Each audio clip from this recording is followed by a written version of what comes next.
Chers collègues, chers amis, bonjour. Je suis très heureux d'être invité à la table ronde qui prend place au sein de la Francothèque à Moscou.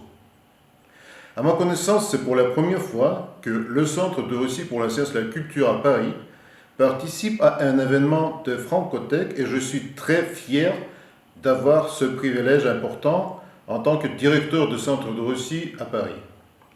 Notre rencontre virtuelle autour de Grand Bounine qui réunit les amateurs de l'écrivain de la Russie, de l'Europe, du Canada, est très symbolique.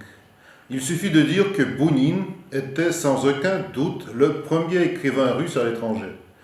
De plus, Bounine peut être appelé en toute sécurité un Européen russe et un citoyen du monde.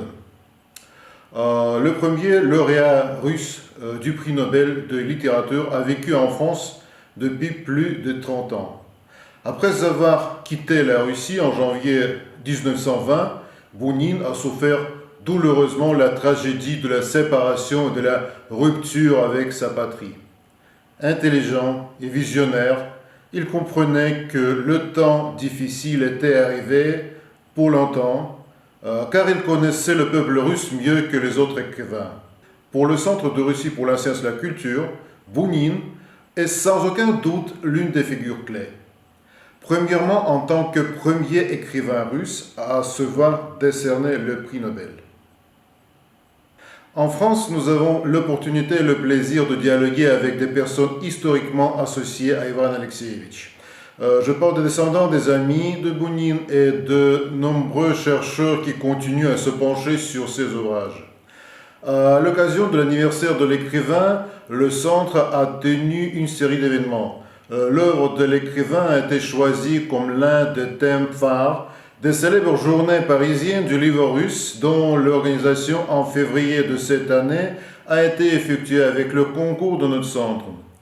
À l'occasion du 100e anniversaire de l'arrivée de Bounine en France, en mars 1920, nous avons élaboré et mis en ligne le premier quiz sur la connaissance de la biographie et des œuvres littéraires de grands écrivains russes. Il a suscité un vif intérêt chez les participants français et étrangers. En mai, le Centre a organisé une projection exclusive d'un long métrage, Coup de soleil, d'un grand réalisateur russe, Nikita Mikhalkov, à l'occasion du 100e anniversaire de l'exode russe.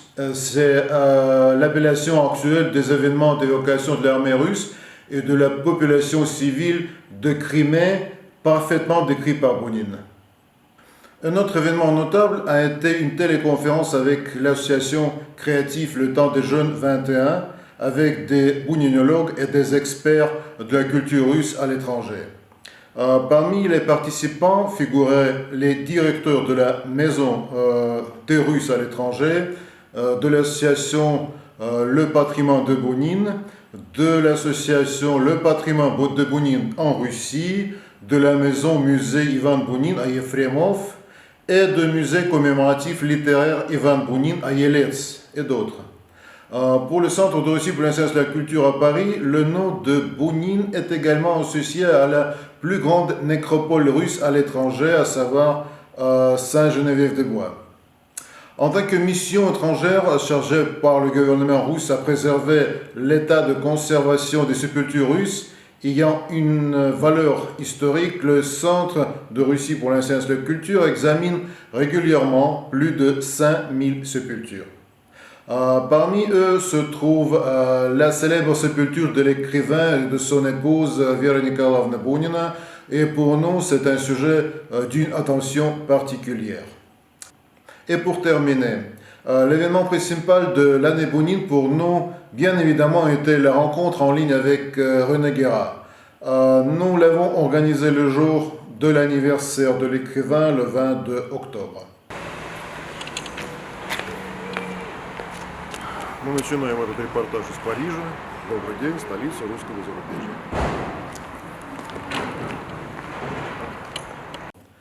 J'ai fait cette entrée ce matin spécialement pour notre rencontre devant la maison parisienne de Ivan Bounine. Monsieur Guérin, l'un des meilleurs spécialistes mondiaux de Bounine, il connaît très bien l'histoire de cette maison. Qui plus est, il est directement lié à l'ouverture de la plaque commémorative. Docteur en philologie, M. René Guéra, critique littéraire, collectionneur et gardien d'une énorme couche du patrimoine culturel de la Russie à l'étranger, qui a fait de son étude l'activité principale de sa vie. Aujourd'hui, le scientifique et collectionneur français possède la plus grande collection privée au monde d'œuvres d'artistes, poètes et écrivains de la première vague d'émigration russe. Je suis très heureux de la participation de M. Guéra à la réunion d'aujourd'hui, qui est un grand succès. Et en conclusion, je me permets de réitérer que le Centre de Russie pour la science et la culture à Paris est heureux que notre connaissance de Francothèque et des participants canadiens commence par un sujet aussi important et par une figure d'un écrivain russe exceptionnel d'importance mondiale. Nous invitons les participants à la table ronde à donner suite à cette coopération.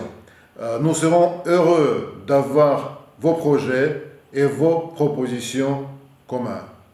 Merci de votre attention.